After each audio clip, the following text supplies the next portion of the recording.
The Design Tourist is in Morocco, a land where modern life and ancient traditions meet. I'm taking you from the vibrant Souks of Marrakech to the serene Rika Valley and the Atlas Mountains for authentic encounters with the people, culture, and cuisine that define this North African country. I'm Karen LeBlanc, a travel journalist exploring beyond the guidebooks. Join me across continents, cultures, and landscapes. Meet the storytellers, artisans, and tradition bearers who shape the soul of a place. Explore iconic architecture, ancient traditions, and living history, from cultural curiosities to celebrations of the human spirit. Discover the threads that connect us all and different ways of being and seeing the world. The world is big, life is short, so join the journey.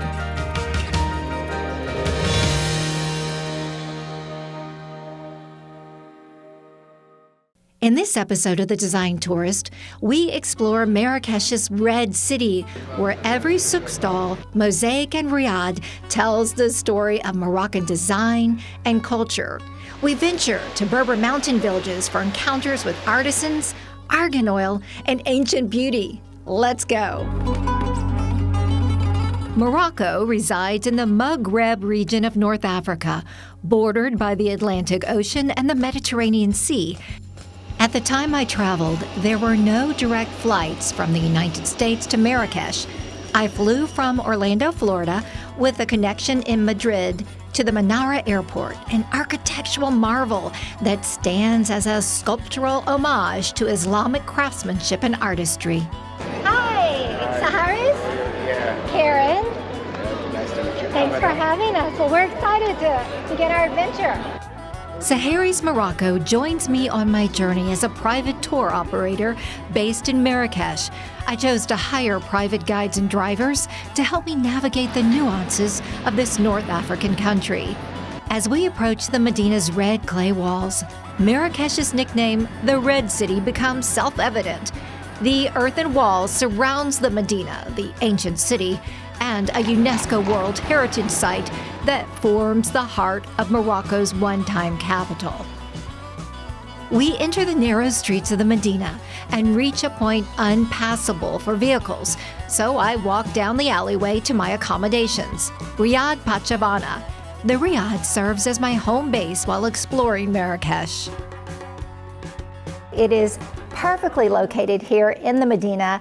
I walk out and I'm just steps away from the streets. The markets are just a few blocks away, and it's just the perfect place to stroll Marrakech and really just get lost in everything about it. Its markets, its colors, its sights, its smells, its people, and its culture. Riad Pachavana instantly immerses me in Moroccan culture and ambiance through its Moorish architecture adorned with hand-cut mosaic tilework and carved horseshoe-arched entryways. My room overlooks the central courtyard, a defining feature of a riad. First day in Marrakech, I have my map because it's really confusing.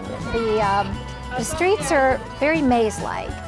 So tip number one for tourists, I'm told if the young ones see you carrying a map, they'll come up and offer to help you find your way, offer to help you with directions. But be prepared to pay them a tip. They don't do this for free. Jemaa el-Fnaa is the gateway to the Medina's souks and serves as the historic center's main square. The UNESCO-recognized cultural space exudes a carnival-like atmosphere with snake charmers, henna tattoo artists, fortune tellers, street performers, and vendors selling everything from fresh mint to fresh squeezed juice and jewelry. I was approached several times with offers to buy things, and many street vendors do not take no for an answer. The experience is good training for more to come in the souks. They're known for... I met up with a local guide from Saharis to help me navigate the labyrinth of shops and stalls and negotiate with vendors. These Marrakesh markets sell many of the traditional handcrafts that first captured my attention in U.S. stores. Exotic Moroccan goods with intricate colors, patterns, carvings, and filigree metalwork. These products served as portals to this exotic western corner of North Africa, a place I had promised myself I would one day experience. And here I am, headed straight to the source of creativity and craftsmanship. Now we're going to walk through the alleyways of the Medina. Keep it to the right side for your own safety. Middle of the road is a territory of scooters, motorbikes, donkeys, etc. It's like a highway. Yes, yeah. A very narrow highway. With some Chinese scooters that go super fast and they're super loud as well. Each section of the souk specializes in a specific craft or type of goods. The disorienting maze of shops holds tanneries, wood carvers, leather workers, Zalige tile artisans, metalsmiths, and weavers, all practicing their craft and selling their creations.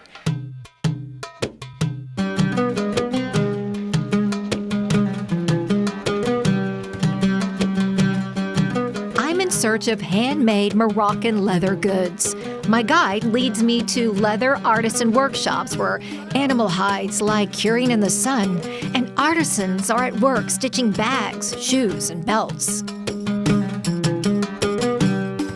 A shop selling leather poofs catches my eye, so I enter and discover a treasure trove of leather goods, and so my shopping spree begins. Purchased a leather computer bag for my laptop, and he's finishing it right now. I wanted a darker finish. This is a goat skin, goat leather. And then I purchased one of these. This is a Moroccan poof, and I love this. I've seen a lot of these in home decor, and I just love this signature look. And then I purchased, because you know I am a world traveler, the design tourist needs a good leather bag. So I purchased a travel bag. When shopping at the souks, I recommend carrying Moroccan dirhams, the country's official currency. Most vendors in the markets and restaurants in the Old Town only accept Moroccan dirhams. That means you're probably going to search out a money exchange house. Now here's a tip. The currency houses that exchange your money, they're very particular about the condition of your paper currency. It has to be in really good condition. If it's torn or crumpled or worn or written on, they're not going to take it and exchange it. My suggestion is go to your bank before you head to Morocco and make sure you get crisp, fresh bills to change. Also, don't be shy about haggling over the price. Vendors expect you to bargain for your purchase. It's the way they do business.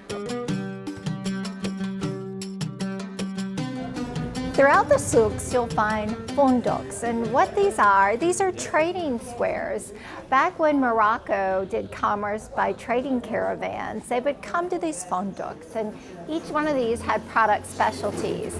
Now, above me, you can see this is where the merchants would stay, the rooms that they would stay in when they arrived to Morocco and they did their trading.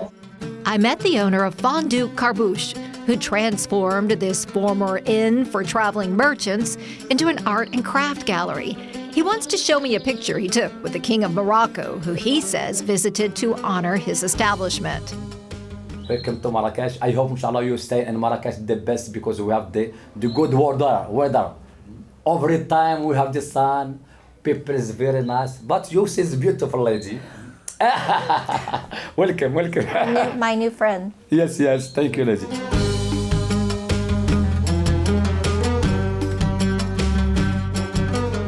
We're entering the former Jewish quarter, or what we call in Morocco, Mellah. And the Jewish, they were dominating three activities. Jewelry, mainly gold and silver over there. Spice markets, we're gonna stroll or walk through. And then we'll report for you the tinsmith. Ha el-Mellah, the Jewish quarter, was established in the 1500s, and it's the place to shop for Moroccan spices. It's filled with stalls offering a colorful kaleidoscope of spices and intoxicating aromas. We wind our way through the maze of shops and end up at the section selling mass-produced products, including souvenirs and clothing. Here, you'll also find food vendors. This is the place to purchase olives in any variety. Morocco is one of the top 5 olive producers in the world, and the olive is a main ingredient in most Moroccan dishes. It's inside, it has a seed, same texture and size of lentils. So one bite, all together one bite. Good for the digestive system? Yes, and then We'll see. it does it does it.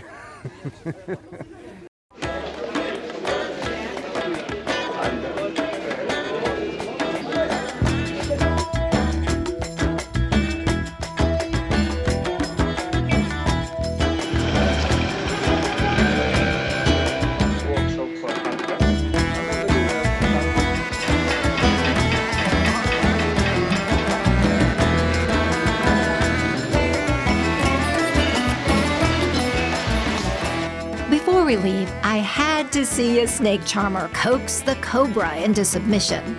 I paid the snake charmer several Moroccan dirhams to play his hypnotic gaita.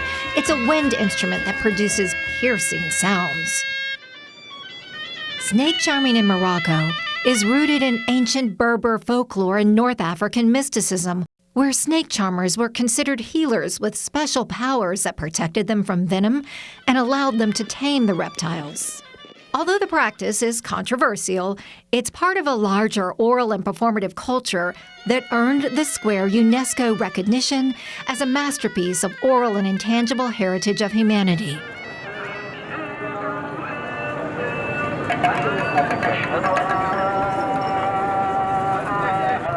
As we're shopping, we hear call to prayer.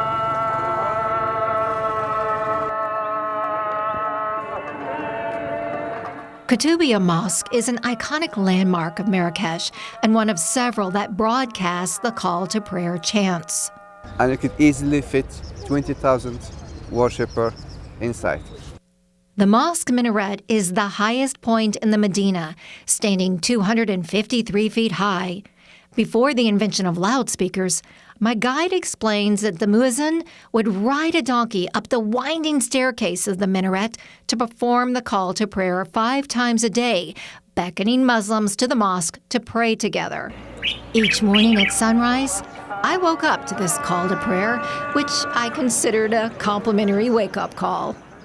We cannot show you the inside of the mosque. We are not Muslim, and the mosque is only reserved for Muslims to enter. I walked around the red sandstone exterior, admiring the horseshoe-arched entrances, lattice stonework, and geometric tile work, which are all architectural details from the Almohad dynasty.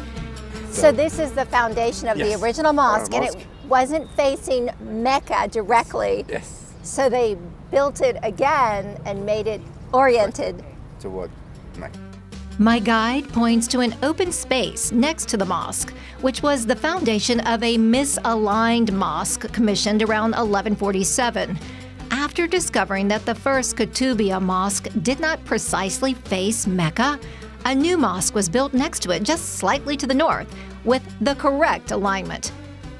Today, the Koutoubia Mosque is one of Marrakesh's most photogenic sites, illuminating the city's skyline at night and serving as a visual beacon by day.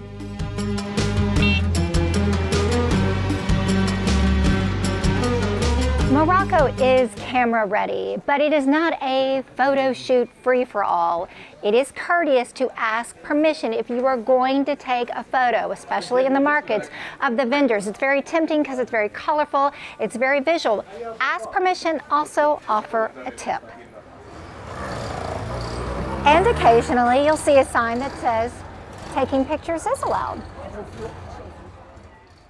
Morocco's architecture holds my fascination for its geometry, symmetry, and arabesque motifs, all products of generational knowledge practiced by skilled artisans and craftspeople.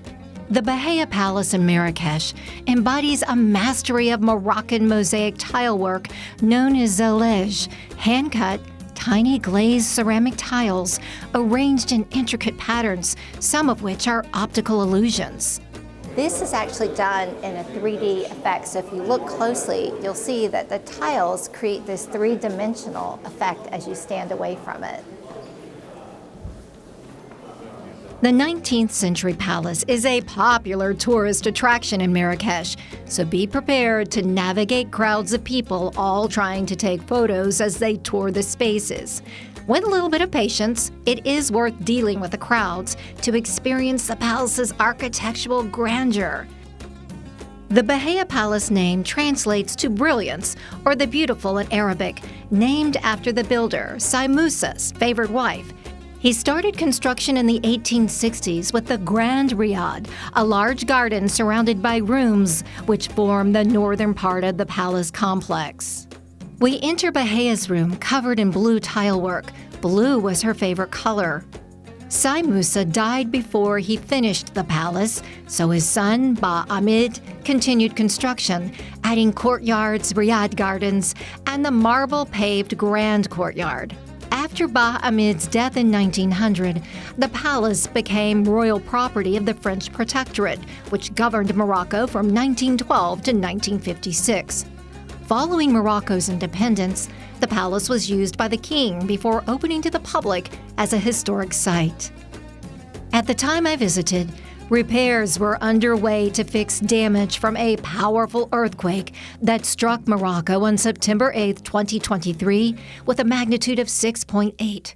Its epicenter was near the town of Oukamiden in the high Atlas Mountains, approximately 44 miles southwest of Marrakech. This seismic event resulted in significant devastation in Marrakech and the surrounding areas. Fashion designer Yves Saint Laurent made Marrakech his home and his muse after purchasing Majorelle Garden, located in the Medina. French artist Jacques Majorelle built his home and planted the gardens in the 1930s, painting the buildings a saturated cobalt blue named Majorelle Blue. Yves Saint Laurent and his partner Pierre Berger purchased and restored Majorelle Garden in the 1980s as their residence, saving it from redevelopment. To visit his villa, price $5,000. $5,000? Yes, and the visit his villa? And the visit is limited in 2 hours for 5 people maximum. Wow. And Well, we won't be doing that. That's not in the design tourist budget. Paved paths flanked by tall bamboo wind through the gardens more than 300 species of plants from 5 continents. Lush palms and flower blooms contrast with the vivid blue building facades, providing plenty of photogenic moments to capture on camera. The gardens draw a crowd, so be prepared to navigate throngs of tourists and selfie-taking influencers clogging certain scenic spots.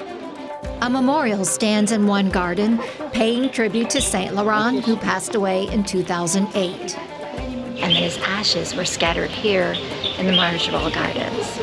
This is a memorial in his honor.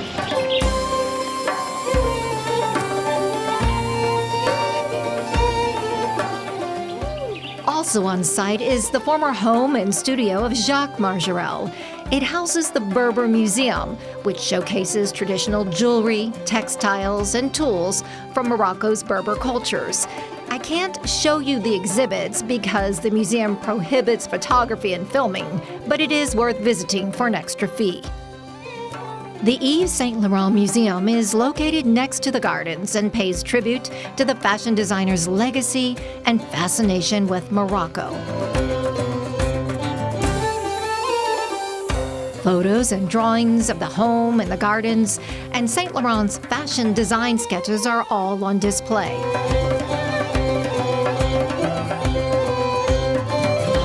For a less crowded garden stroll, I recommend Le Jardin Secret. It's tucked away in the Medina. The restored 19th century palace features Islamic gardens and traditional Moroccan architecture. Exhibits on site chronicle the property's history and restoration.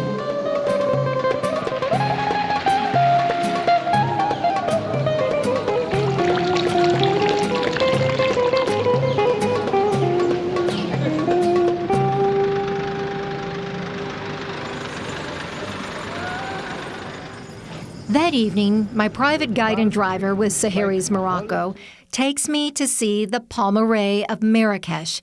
It's a man-made oasis of more than 100,000 palm trees spread across 32,000 acres on the northern outskirts of the city.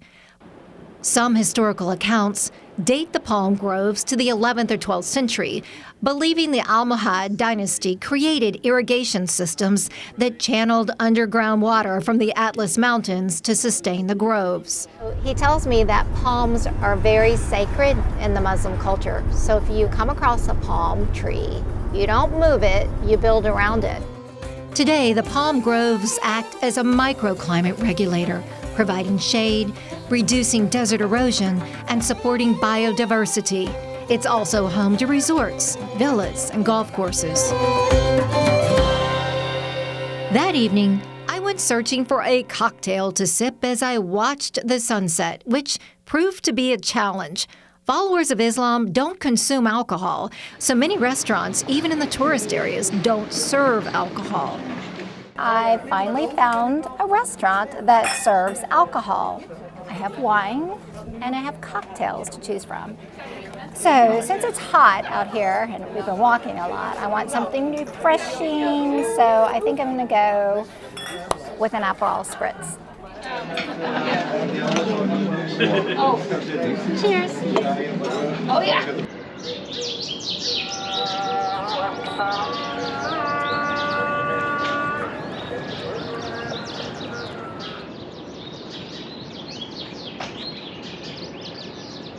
Each morning, I walk up to the Riads rooftop terrace overlooking the city to watch the sunrise while sipping a cup of mint tea.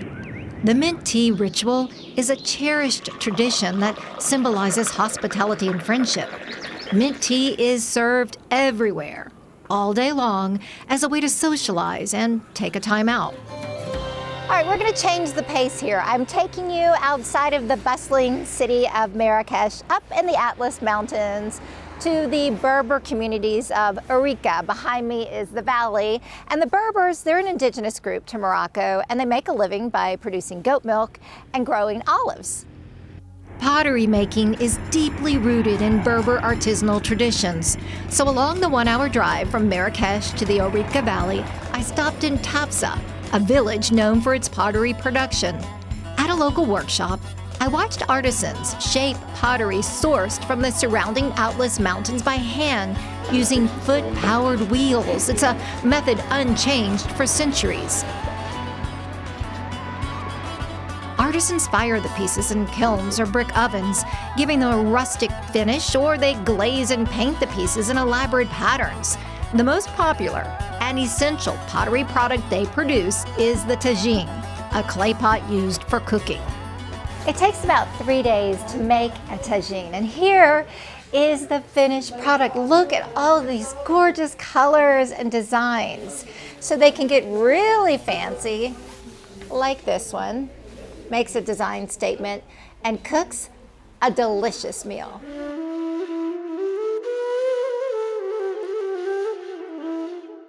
So welcome to the Berber house. We stopped to visit Darziti, a women's cooperative in the village of Setti Fatma that produces argan oil products. Darziti employs 50 women who manually crack argan nuts and cold press them to extract the oil, which is then used to create cosmetic products and food. Many of the women working here are widowed or divorced and rely on this income to support their families. They work in a large house where a Berber woman in traditional dress offers to take me on a tour. In the Berber house, we have hammam like this, and we use it once a week. I step inside a hammam, the traditional steam bathhouse. The hammam plays a vital role in Moroccan culture, hygiene, and social life. Moroccans traditionally use the hammam once a week, often before Friday prayers for cleansing, relaxation, and exfoliation. She explains that argan nut shells fuel the hammam fire and are used as a body scrub. This is argan tree in this picture, as it's found just in Morocco. The argan tree is native to Morocco. It only grows in the southwestern part of the country and nowhere else in the world. Argan nuts are the country's cash crop, prized for their nutrients, including vitamin E, essential fatty acids, and antioxidants. They also taste great when they're roasted. These are edible. Yes. Okay. For cosmetic, no roasted. You're going to teach me? Okay. Okay. After learning to make argan oil, my guide invites me to the living room for mint tea and to sample Darzidi's products. She presents an array of handmade argan oil products, from creams to culinary creations.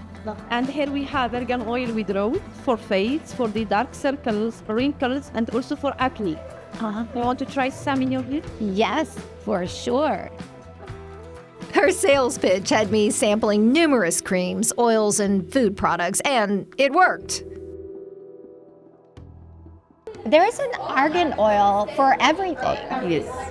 Argan oil is good for everything, for skin, for hair, for head. Also, so it's good for food, for cosmetics also. For beauty, for health, Yes. for wellness. So for everything. Argan oil. With a newfound appreciation for the argan nut's beauty benefits, I went shopping at the on-site store and stocked up on these natural handmade cosmetics, including color-changing lipstick, creams, and hair products. I might need a bigger basket. Big. You were a good sales lady. The experience felt somewhat staged and touristy, but the opportunity to support and empower these women with my purchases is my takeaway, along with quality natural handmade products. The Ourika Valley served as a trade corridor between Marrakesh and mountain villages. Today, it draws locals and tourists to hike up the Setti Fatma waterfalls in the high Atlas Mountains. Many local villagers make their living as hiking guides. We go to see the waterfall now. We're gonna walk like half an hour to the first one. And maybe, if you want to go up or not, active to you. So here we speak in Berber language, but the first language we learn in school is Arabic. So we know to speak Arabic as well. And English. English, little bit French. 7 main waterfalls sit above the village of Setti Fatma. We are hiking to the first and the closest one to the village. Now, I mistakenly thought the hike would be more of a scenic stroll, which explains my fashionable but inappropriate footwear. Obviously, I did not plan accordingly. I'm in my stylish floral flip-flops. But I managed to navigate the rocky mountain trails. My hike up to the waterfall passes through mud-walled homes, stores, and restaurants built into the mountainside. And this clever cold drink dispenser, vendors selling cold drinks refrigerated by the cool waterfall trickling down the mountainside. The path to the waterfall leads through an artisan market selling carved limestone objects, Berber hand-woven carpets, and other crafts. When you see something looks like a snake, it talks about fertility. Pyramids, it talks about family. And diamond, it talks about femininity. It was once as a language of communication. Now it becomes sometimes symbolic in our culture. We are traveling during the off-season for tourism in January, when the weather is cool and refreshing rather than freezing. The days are warm, but it gets cold at night in the mountains, desert, and cities. How do we say let's go? Yalla. Yalla. Yalla. We arrive at the base of the waterfall and take a break to admire the view at a nearby cafe. I ordered a mint tea and sat in awe, listening to the roar of the rushing water and watching people wade in the waterfall pool.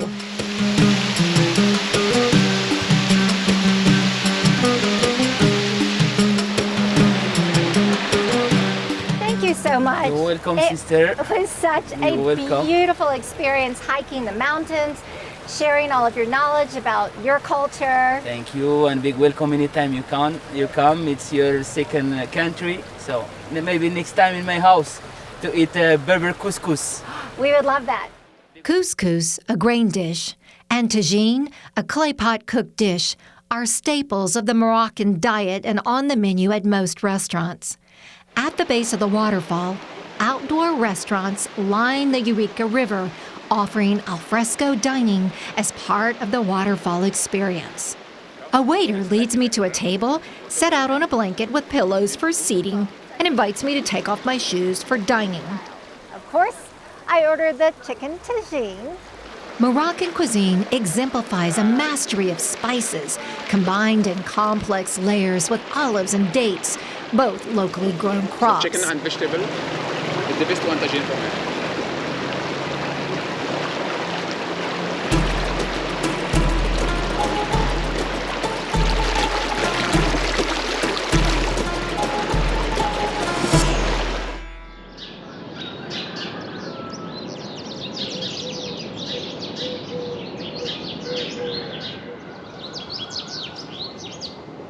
I say goodbye to Marrakesh after a rooftop breakfast at Riad Pachavana and one last stroll around the property, taking in its architecture and ambiance.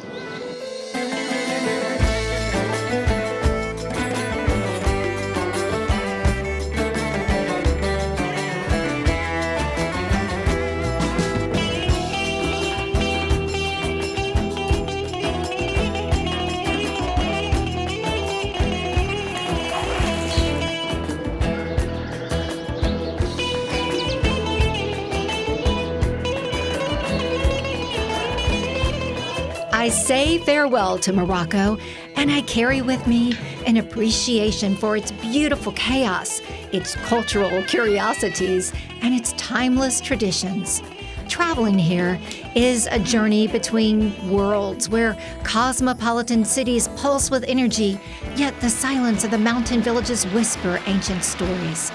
The best itinerary strikes a balance, embracing Morocco's iconic sites while seeking out the remote mystique that makes North Africa unlike anywhere else.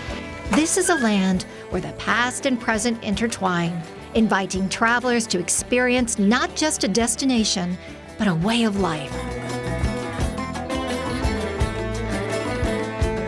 Until the Design Tours travels again, stay curious, stay inspired, and never lose your sense of adventure.